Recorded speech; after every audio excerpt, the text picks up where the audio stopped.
Welcome into the lounge presented by DraftKings. I'm Garrett Downing here with Clifton Brown, and today we are so excited to welcome back a familiar face, Chuck Pagano, our new senior secondary coach. He's back here in the building. Of course, was here 2008 to 2011 on the defensive side of the ball. So, Chuck, we're excited to have you back. How's it feel?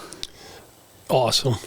Yeah, awesome. You know, retirement is overrated. We were just talking in a staff meeting yesterday, the first one that John has had since I've been back, and it's overrated. You just can't. You do this for 36 years, 18 in college and 18 in the NFL, and you're part of something for so long, part of a team. You just can't replicate that, So being away was great. A lot of good family time, a lot of golf. I can only play so much golf, but you just can't replicate, game day, the competition, the relationships, the camaraderie, all that kind of stuff. So it's great to be back. It's awesome. Does it feel like riding a bike? Like in some ways, a lot has changed since you were back last year in 2011. That's a good amount of time, especially in the NFL. So coaching staff has changed, but there's a lot of familiar faces here as well. Does it feel like you're starting fresh? Does it feel like riding a bike, you're right back to where you were? How does it feel? Probably a little both, Yeah.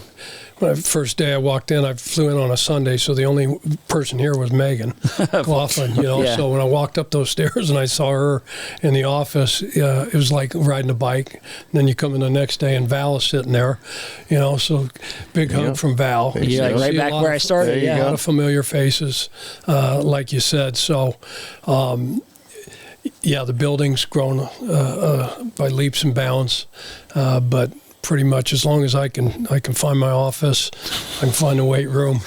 Training room's out of order right now. They're redoing that, I guess. And then the cafeteria. But no, it's weird because it almost feels like you never left. And it's been, 12, 13 years. That's cool. Wow. Yeah, I heard you talking about the conversation with John about taking his job, and he called you talking about another coach and another opening, and then kind of asked you, hey, what are you up to? Can you just kind of describe that conversation, and were you thinking about, until he said, what are you doing about coming back here? Yeah, I don't think I ever stopped, considering it. They always ask, hey, would you go back? Would you go back? This is long before my conversation with John. Never say never, right? If it was the right situation, it was good for myself, good for the family. If everything was in order, never say never. But yeah, we were talking about another guy for another position, and then throws that out there. Well, how you doing? How's life? Are you itching? Right. You got any desire? And I'm like, what are you talking about? What's the job description or whatever? But we had stayed in touch, the entire time over the years, and text here and there, and congrats on this, congrats on that, and there was just too much good, and everything's fine at home. Wife's good, the kids are good, grandkids are good. Familiarity, you mentioned, familiar with the place, have been there. It's a great organization, the gold standard of organizations. Love Steve Bisciotti and everything he's about, and from top down, the leadership, opportunity to win. We were just talking, off camera about missing opportunities at either national championships or world championships. So an opportunity to come back and be with elite roster, elite people, elite coaches, and have a chance to compete for that Lombardi again. So too much made sense. Mm-hmm. I'm curious, is the allure or the potential of competing for a Super Bowl really a draw? You mentioned it. You were here in 2011. Of course, the team won the Super Bowl in 2012, and that 2011 defense was great. I mean, that team, I've said before that I actually think that in a lot of ways the 2011 team probably would have beat the 2012 team if they played each other. Both great teams, of course, but is that, so you just missed that, and you talked about missing out at the college level. Is the chance to compete and have potentially hoist that Lombardi, is that something that drives you and makes you want to come back and give it another go?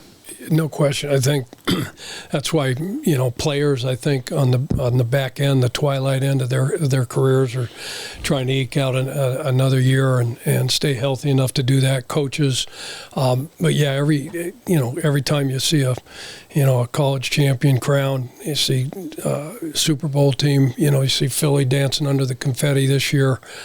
Yeah, it's like, done a lot of good things, won a lot of games, had ups and downs, this, that, and the other, but that's eluded you.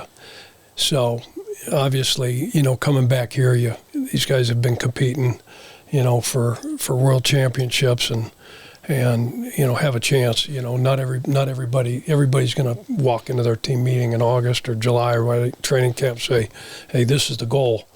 And we all know there's like a handful. Right. That realistically, have a shot, and so this is one of those places. So definitely,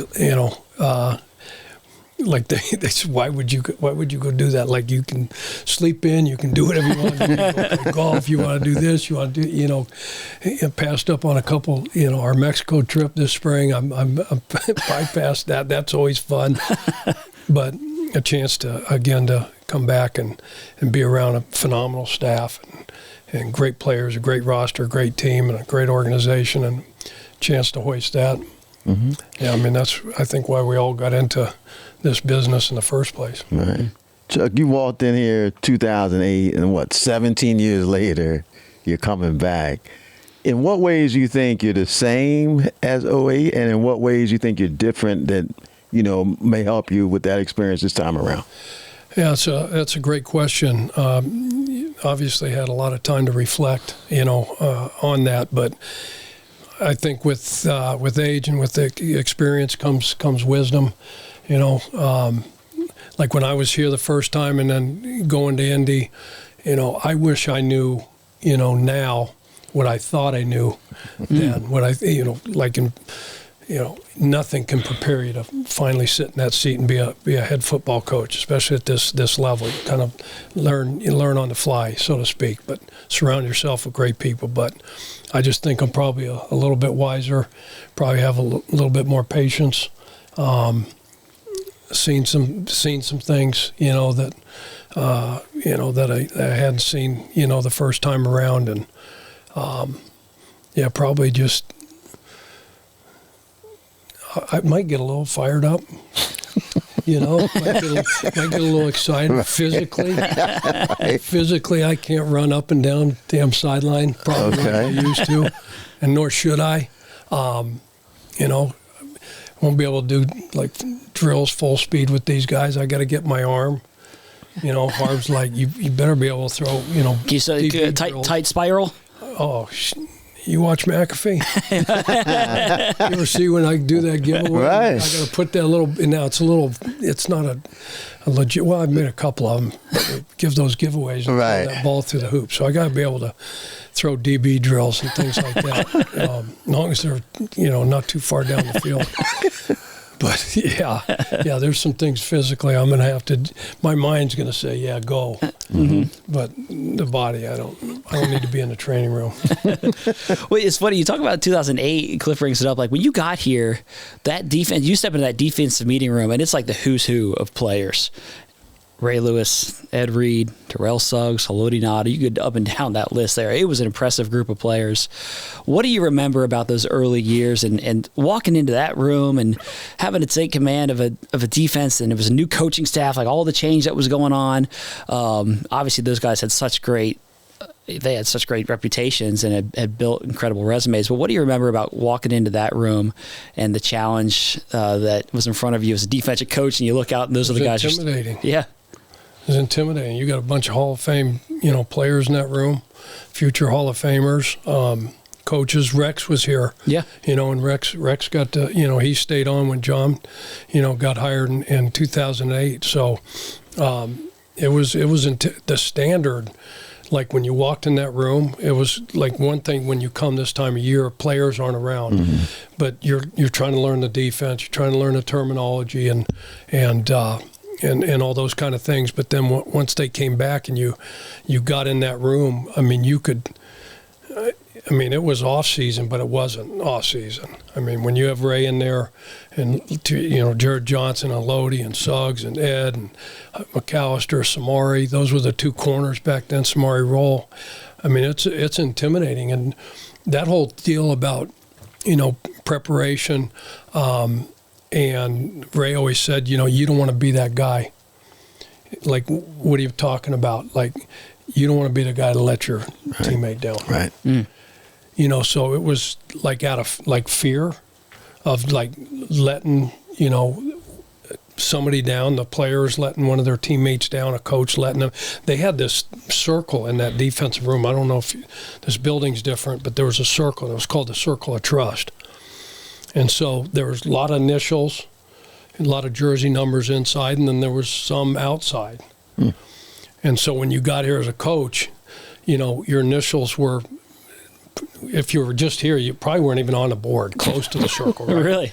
Because you had to earn that. Yeah. Wow. You had to earn, trust. You had to earn respect. You had to give that, obviously, but every day, everybody that was new, coach or player, I mean, you look to that circle to see, am I in that thing yet? So it took some time, but you didn't. It was like, what was the accountability, what was expected, where the bar was, what the standard was, and it was all like that little circle. What that did for. Because if you didn't care if you ever got in, guess what? You didn't get in. Here long. Right. You weren't in it, but you weren't in the building. Yeah, you weren't in the circle, but you were not. Your car wasn't even in the parking lot. Right. Thing, but you go and like put your hand through and that door don't open. Yeah. Okay, I screwed up. Right. Right. That was the only thing. You want to just make sure that, if I got a code to a door, a hand scan, and I get in there, I'm going to work my tail off to do whatever I can not to lose that right and that privilege. I mean, did you remember when you got in the Circle of Trust? I don't, but damn, it took a minute because they're going to you gotta earn it. They want everybody to earn it, and you can get in that sucker. And then you can be out in 2 seconds, Screw something up, tell somebody to do something that put them in a bad situation that was wrong, and they look at you sideways, you're out. You got to earn your way back in. But just that, it was intimidating just because of, the standard and the level of commitment, that was expected, the level of preparation, the attention to detail. I mean, it was big time. That defense we had in 11 was. No, I mean, the whole time it was, I mean, I inherited I was very, very lucky. Right place, right time, and be able to work with that crew was unbelievable. And kind of along those lines, how eager are you to establish kind of rapport with guys like Kyle Hamilton? And, I know that Roquan's not in the secondary, but I know you worked with Roquan in Chicago and, Marlon, and just that, trust and relationship, building that here. How much are you looking forward to that when the players do get back? It's about relationships. You talk about trust, but it comes down to those relationships. And I heard this quote a long, long time ago. Dick Vermeil, I heard him say it years and years ago. These guys really don't care, how much you know until they know how much you care, type of deal. So building that relationship with them, it's got to be more than just X's and O's. And then what the outcomes on Sunday, Monday, Thursday, Wednesday. I mean, you played every day of the week this past season, right? Yeah, right. Christmas, right? So, right.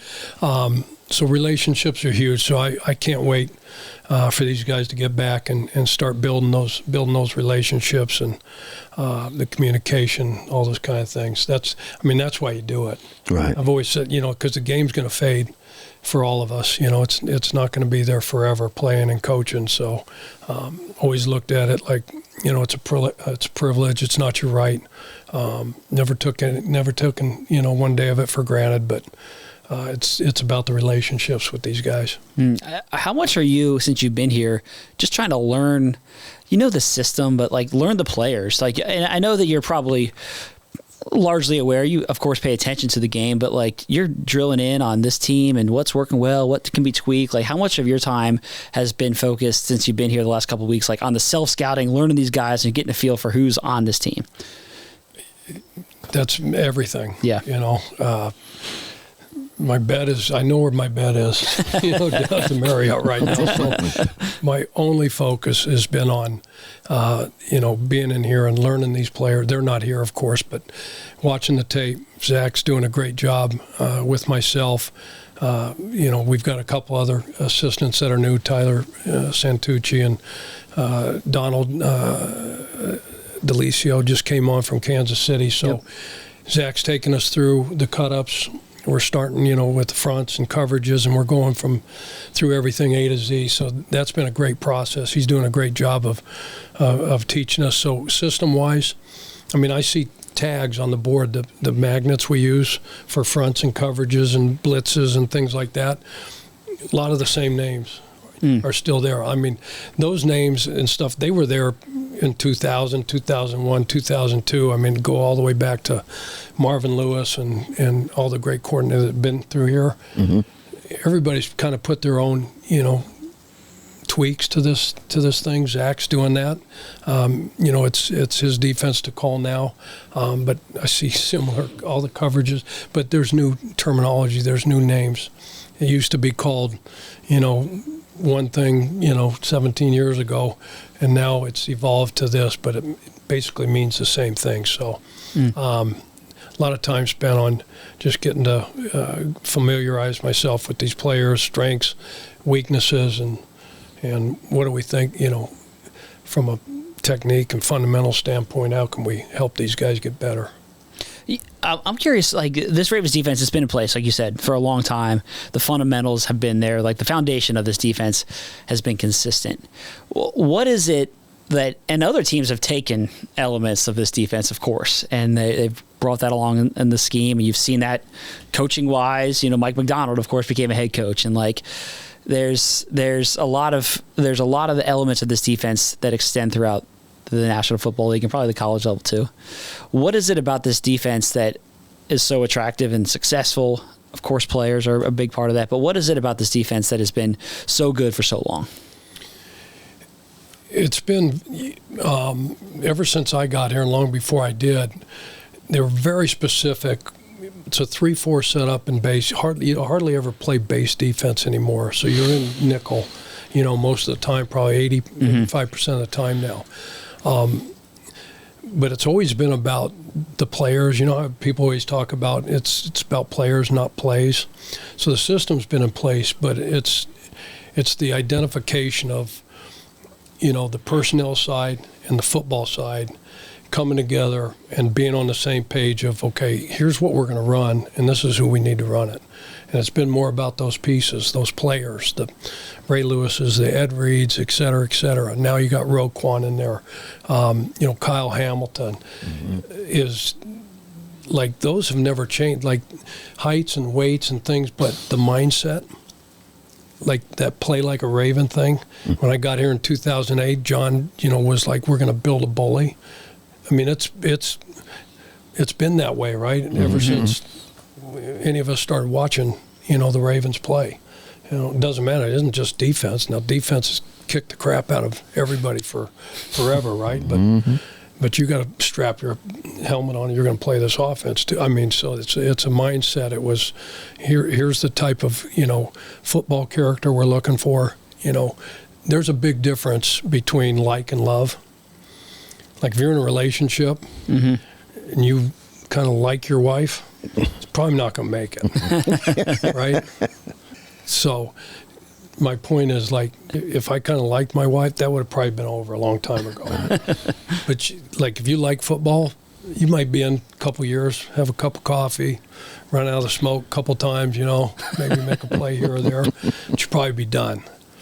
But they've always found and identified, personnel side, Ozzie and Eric, now Eric, and just unbelievable at identifying and trying to figure out, okay, what makes these guys tick, and do they love football? Because you got to be good like they are now and stay there and have sustained success. You got to love something. You got to be willing to sacrifice, and I think the fronts and the coverages and the pressures, and whether they're zone pressures or man prep, whatever.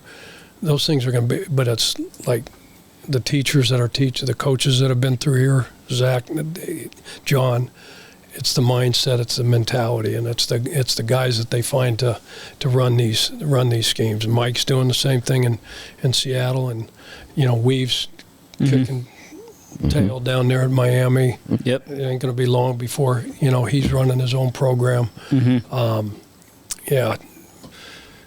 Who's in Tennessee? Denard Wilson. Denard, Yep. Denard. right. I mean, he's killing it. Yep. They're really good on defense. So, it's the mindset, it's the mentality, it's kind of what you learn when you come through here. That's going to be hard. Yeah. I mean, that's how we like it. Yeah, you've talked. I mean, one of the constants has been Harbs. He was starting off here in 2008, and now you come back. He's still here. Just wondering, how did you guys originally connect, and what are the things about John that have enabled him with different players, different era flair? Seems like he doesn't miss a beat. Yeah, that consistency. Like he came in here and he had prepared, obviously for a long time, and he come from a football family. I came from a football family. My dad was a high school coach. His dad was a coach, so we grew up similar lives in a locker room, picking up jocks, picking up sock, whatever it was, right? All boys, played the game, etc. So we knew each other from afar. But when he got this job, I had gone back to college with Butch Davis to North Carolina for a year. I was at Oakland. We got fired in 2006. So I went back to I went to Chapel Hill in 2007, and he got this job in 2008. Jerry Rosberg was his special teams coach. Jerry and I were close. We were in Cleveland together on Butch's staff at the Browns. And so he's the guy that originally, hey, John, want me to reach out? You got any interest? It's like, can I come today? Can I come yesterday? Whatever. But so similar, upbringings.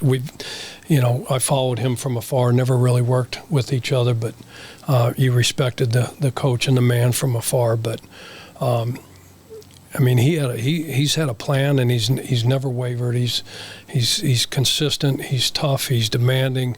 He's not afraid to, have uncomfortable conversations. The ones that none of us you hope you never have to. But he's not afraid to have those, and because he's upfront, he's forthright, and he's honest, and he's demanding. It's not just going to come out of nowhere, it's, he's really, he's just in like what is this going to be, year 18? Year 18, yep. Yeah, it's like unheard of. Right. Like to think in this division, you think of what Mike. And Mike, right, and John, those two going, I mean, what are they, number two behind? They're 1-2 now. And Hallis. Right. Oh yeah, the meetings. Right. The number of times they face, it's like unheard of. I mean, nowadays it's like these owners have like Burger King mindset. Now I don't want it my way. And if I can't have it my way, you're out. They got so much money they don't mind paying. A couple different coaches, right? Whether they're here or not. That's just. But that's the beauty of this place and some other organizations that understand continuity. But he's just, I mean, he's really good football mind, obviously, but just it's the leader. He's a great leader, and he's very, very consistent. And you, like when you walk in here every single day, you know what you're getting, and it's not this up and down type thing.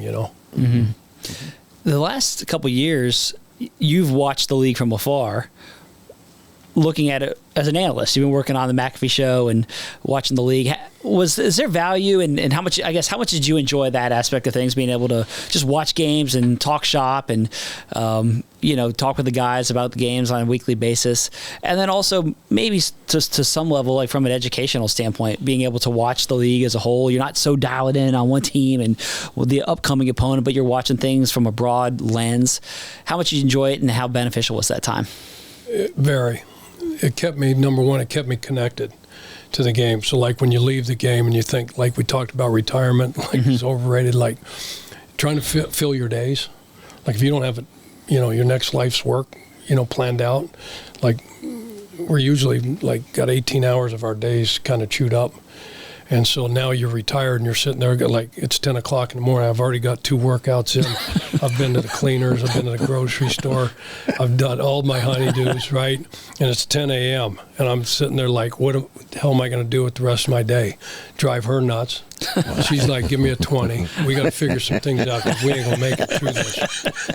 And so then Pat Thiel came along. He threw me a lifeline, so to speak. And saved your home life, huh?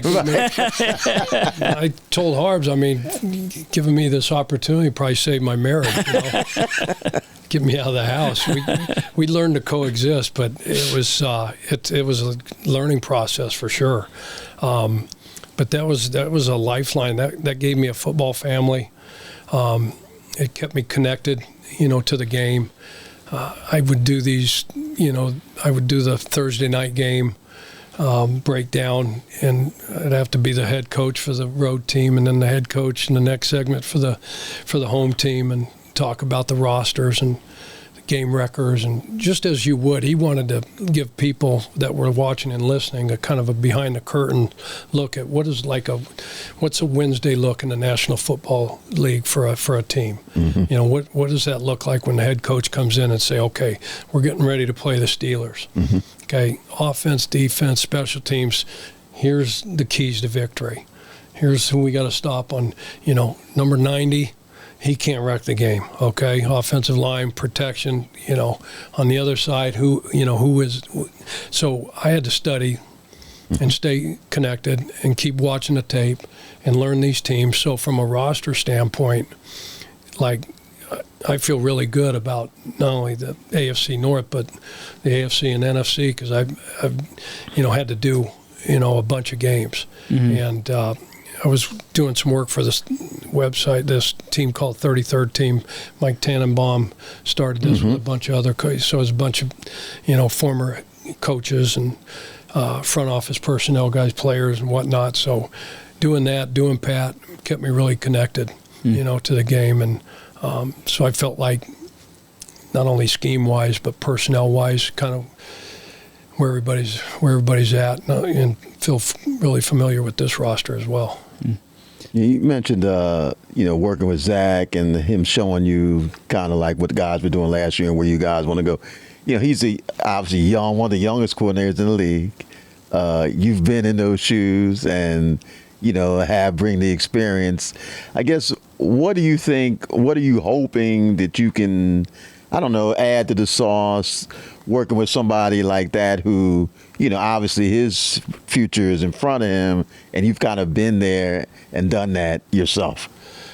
It's kind of like whatever roads he hasn't been down that I might have been down.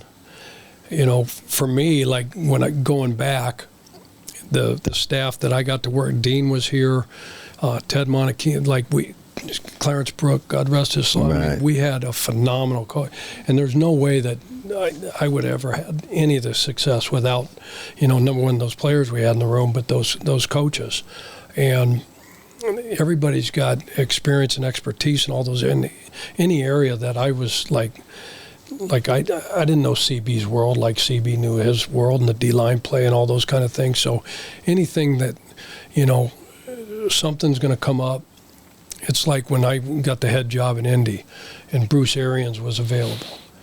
Like, you just don't get a Bruce Arians, right, because Pittsburgh has parted ways with him. He was semi-retired, so he came over. But Bruce was like somebody that had been there, done it. Not the head coach thing, but he'd been coaching for so long. Like, stuff come across my desk now that I never had to deal with. Right. So I have no idea what to do with this. So I go knock on his door, shut the door, and it was a old sage, if whatever you want to call it, he had wisdom, like, how would you handle the situation? So if I can, be that guy for Zach or for John, for anybody else, and it may be something I don't have any idea. I've never been down. I've never experienced whatever it was, but hopefully there's some things that, because we've gone down these roads before, and some may have worked, some may have not, so we might be able to avoid some collateral damage, if you will. But just kind of be whatever I need to be for Coach Zach and John and the rest of those guys, you know. Mm-hmm. An X's and O's question for me is Kyle Hamilton. I mean, this guy can do it all. He's big. He's kind of one-of-one in terms of what he does. He can play on the back end. He can play up at the line of scrimmage. And I'm just curious for you as a coach, as you're looking at this defense in the secondary and thinking about ways to use Kyle Hamilton, like how excited does that get you about thinking of where you can sprinkle him in on this defense, and whether it's, again, at the line of scrimmage or deep? Like how do you want to use Kyle, and what do you see for him? Yeah, he's one of those guys that there's only a few spots, right, that you probably wouldn't line him up at nose tackle. You know, although if you asked him to, he probably would and do it probably pretty good. Yeah, he's what they call him, an avatar, man. He's a freak. He's like, I mean, unbelievable. His length, his speed, his size, his coverage for a safety. Like, he can cover slot receivers. It doesn't matter who it is. Like, there's no panic. Like, when you watch him out there, it doesn't matter if they got him at nickel, big nickel, safety, dime. From a mental standpoint, he knows all that. He's a great communicator. But his skill set and his athleticism, I mean, it's like, let's don't abuse it because it's so good. Like Andrew Luck, you know, in Indy was so brilliant. Like, we put so much on his play. We abused him because he was so talented and so smart. And so, like, you can do that with certain guys, and you can ask them to do too much. But this guy's unbelievable. That's interesting. It's like the luck element. You know, because you got this guy, and there's like these offensive play sheet. You see these guys on the sideline, right? And you see these call sheets. And like, I'd be at Indy, I'd be like, there's 500 calls on this sheet. We can't, in 10 games, we can't call this. And we're making 12, and the rest of these guys learn all this stuff and memorize it. And he could. He'd have it all. He didn't need a wristband. He just, guy was brilliant. I said, we abuse this sometimes, though, because he is so smart. And once it starts to kind of slow him down and ankle weight him, so to speak, then they kind of back off. But I can see similarities there with Kyle. I mean, he's such a smart player, and he can do he can play every position like we're talking about. And so he I can puts see the time in, and he's not going to say no. So you as a coach, you have to just put some guardrails on yourself, just to make sure. You know, God, this would be great. We'll use him here. We'll use him here. Use him here. Okay, well, you know, we robbing Peter to pay Paul. You know, all those kind of things. Of course, he's not going to say, and he's probably going to go do it and be pretty successful at any of all those spots, you know, which he was. But you think about, like, second half, there wasn't a better defense in the National Football League. You know, like after the bye specifically, I was, you know, we paid close attention, you know, doing what I was doing from afar. But, I mean, they only gave up like 11 points a game, almost less than 250 yards. Third down, they were like 31%. Their last 5-6 games of the season going into the playoffs, there was no defense was playing any better. But they had taken him and just put him back at safety with Ardarius. You know, and Marlon went back to nickel. And so there was, from a communication standpoint, all those kind of things, things just kind of calmed down. Now, I wasn't here. That's from afar. Right. Something was clicking. Something was working. And, you know, Zach had the secret sauce, and he was hitting on everything. His players were executing at a high level, but, you know, it was Kyle and AD back there communicating with everybody else. And Marlon's really good outside, but he's really good inside, you know, at the nickel spot. Right. And Steve played good in this young corner. Nate's going to be, you know, sky's the limit for him. He's got the traits that you got to be able to run. Right, you got to have some damn He can swag. do that. There's no doubt. You got to have some swag.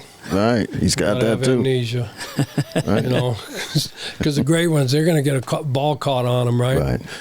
You're going to be upset. They say, hey, it's going to happen, Coach. Relax. It's just a fluke. Don't worry about it. It's going to be all right. You know? You need that as a corner. No, absolutely.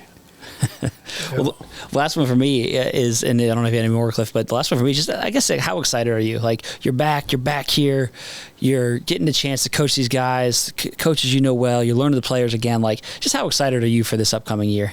I can't put into words, really, what it just, I feel like 64 is the new 44.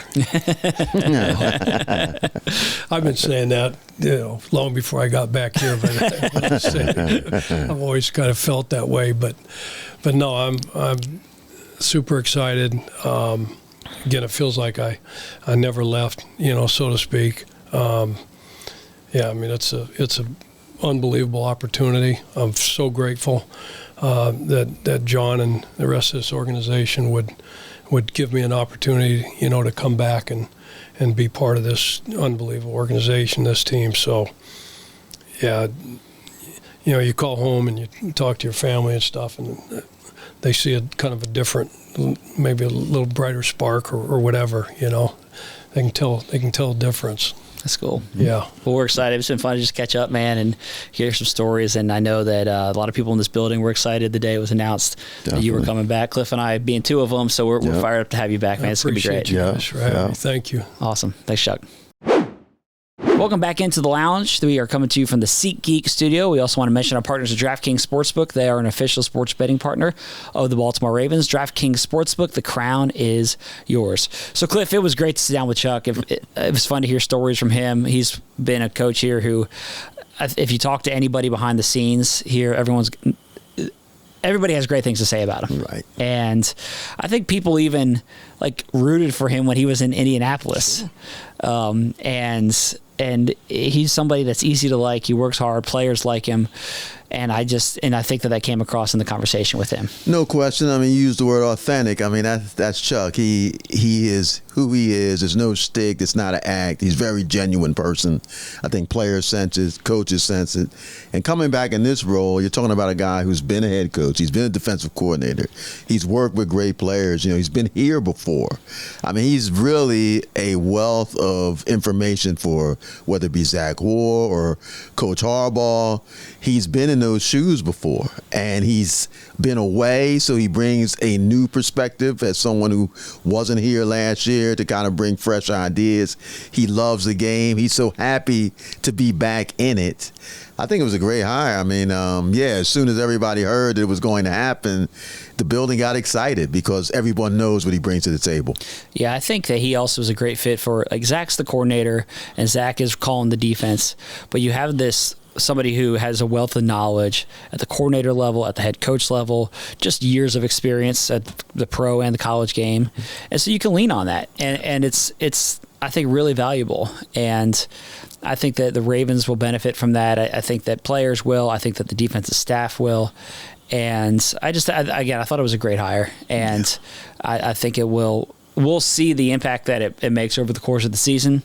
Mm-hmm. But I think that as the defense is kind of getting the foundation in place for this upcoming season and building off what they did, especially in the second half of last year, having Chuck in those meetings, I think is great.